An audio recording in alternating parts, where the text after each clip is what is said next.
bass demos, we're talking deep bass, that bass, it just puts that big old smile on your face. So here's where one of my go-tos is Ready Player One.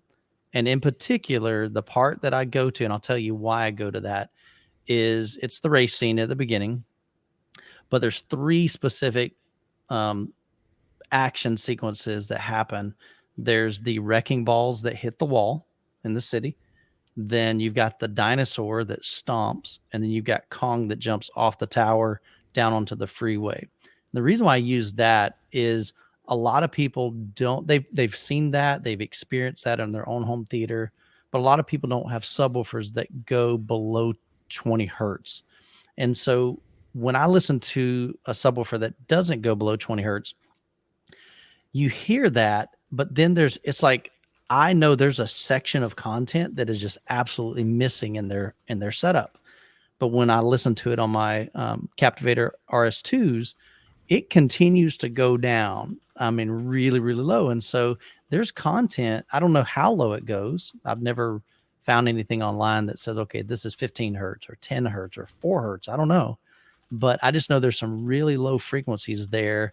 And when it hits and it hits hard, I mean, it's one of those things that I really, really enjoy that scene for bass demos. So what are your go-to bass demos for home theater? And let us know in the chat. What do you like? What's your go-to bass demos when you're demoing your subwoofers? Unbroken.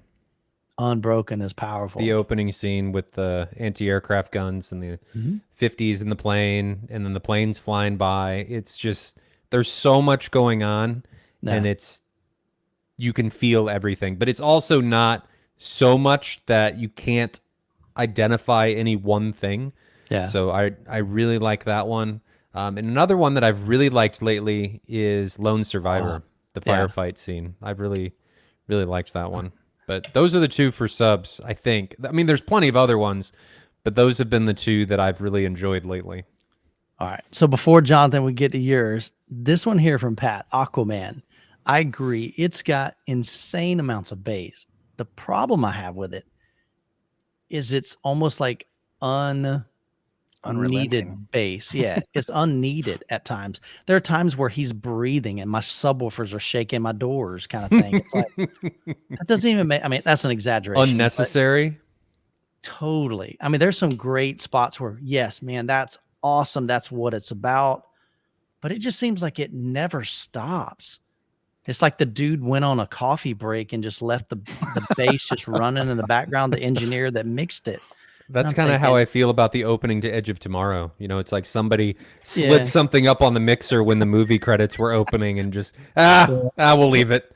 Nobody's sub can go down that far anyway. Who cares? It's like, holy cow, and man. Before we get to Jonathan, you've got a super chat. Man. Spillage Village, appreciate the super chat. The BBC nature documentaries. So Planet Earth, Frozen Planet, Seven World. Man, a lot of those I haven't seen. I've got Planet Earth. One Planet are great for showcasing and pushing everything your theater. Highly recommend and very educational. Very cool. So that's kind of, I know they're cinematic as I'll get out. I don't know if they have do they have Atmos in those? No, not the original Planet Earth for sure. Maybe the new one. Maybe the Planet Earth 2. Yeah. So that definitely let me know, Spillage, in the chat. Does any of those, do they have Atmos tracks in that? Is there a lot of surround sound, or is it just beautifully orchestral kind of music that's just really captivating and kind of pulls you into that? But definitely some beautiful cinematics and absolutely some really cool story as well. Or specific scenes that you really like, because those are really long. Yeah. Planet Earth is 10 1-hour episodes or something like that. So if there's any specific scenes that you really like narrow it down, because that's a lot of content. Yeah, it's been a long time since I've watched that series, but I had, like I said, I've got the Planet Earth, and those. My dogs like to eat the Planet Earth documentaries. Jonathan knows he found one of them. The dogs like the box sets. That's hilarious, man. For the gentleman who likes Planet Earth stuff, there's a Welcome to Earth with Will Smith on Disney Plus. That's excellent. In that same theme, where it's just like discovery of things you never knew existed in our world. All right, so for me, I heard Edge of Tomorrow listed. That would be one of the top ones for me, but not because that first sign sweep that everyone, I hate that demo. Yeah. I'm just talking about in general, the base of that movie is so textured and so varied and so well done. It's an absolute bass showpiece, in my opinion. And to Michael's point earlier about like when you start kind of experiencing what a bunch of sealed subs can do in a room, I got a couple examples for that. X-Men First Class. Do you remember the missile launch scene at the end where all those Navy ships are lined up along the coast, the Russians and the Americans, and they're controlling the missiles and they redirect them and they fire them back. Magneto or whatever fires them back. There's so much super low bass in there that when I was watching it with my 20 hertz tuned subs, I didn't even know existed, right? I liked the scene. But then when I went over to somebody's house that had a bunch of sealed, I was like, oh, this is a whole new world. I didn't know any of this content was here. I feel like I'm being omitted from my ported subs. Your subs are tuned to 10 hertz, so you're probably good. You should watch the scene and see. I should. And then the other one that is kind of like that is, well, I'll come back to that because I had one on my mind.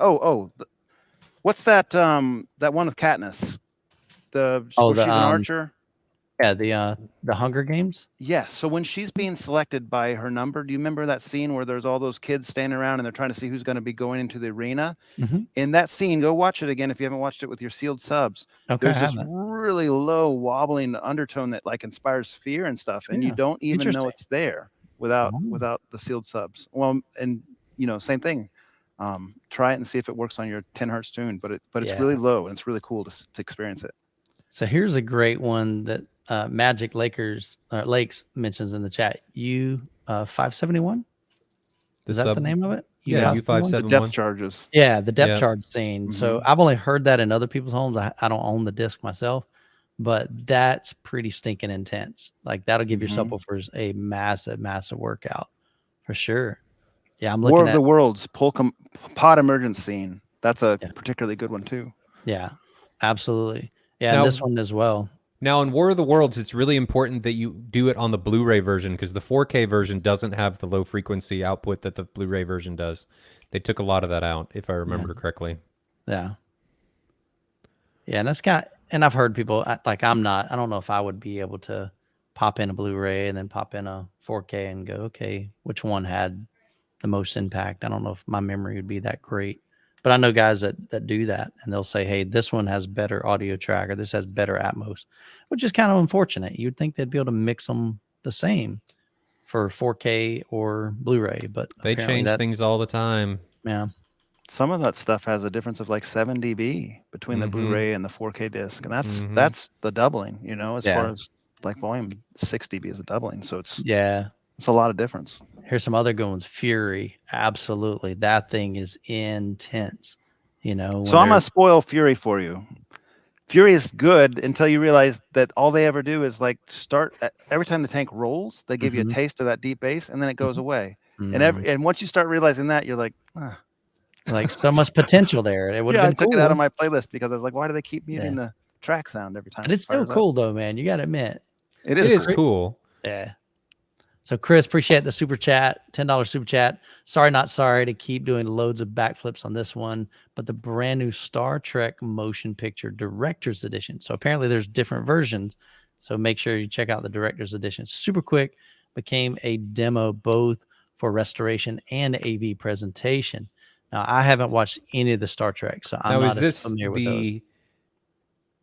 Next generation? Which one is this? Because there's so many different Star Treks. Like, is it the new ones? Is it the original ones? He says the brand new Star Trek. Yeah, but is it like a brand new, like remaster? I mean, who knows? Gotcha. Chris, let us know in the chat. We'll add that to that comment. But definitely, I love seeing what other people, and that's one thing. When I get a chance to do home theater tours, I get a chance to visit people's homes, and a lot of times they're like, what do you want? What demo do you want me to play for you? And I'm like, I want you to play for me what you like to demo, because I love experiencing some new things. I went to one gentleman, he did it twice because I visited his home twice, and it was Grant, and he plays Power Rangers. And I'm like, dude, I have never seen Power Rangers in a demo, but it's a really cool demo, So it was like, okay. So I like being able to see and experience, we've got Man of Steel, we've got Transformers Age of Extinction, 1979 original movie. So how can that be? Oh, he's saying it's a brand new, maybe redo. It's the remaster of the original. I gotcha. We got folks like in Jurassic Park. That is a good one. And one thing about Jurassic Park is they never captured it again in the other movies. Is how they did the sound in the first one. Yeah, really envelops you into the cinematic experience. In that it's virtually a horror movie is what they've created, but it never captures that again in the later movies. What are you laughing about? That is junk. Yeah, Chana's like, yeah, it's a great Atmos track, but it sucked as a film. I think Grant would agree. I mean, maybe we're just crapping on one of his favorite movies of all time. Yeah. I'll have to ask him. See, we got some fans here. Van Gool says he liked it more than most. So I mean, there's worse movies than Power Rangers. Yep. At least the newer one.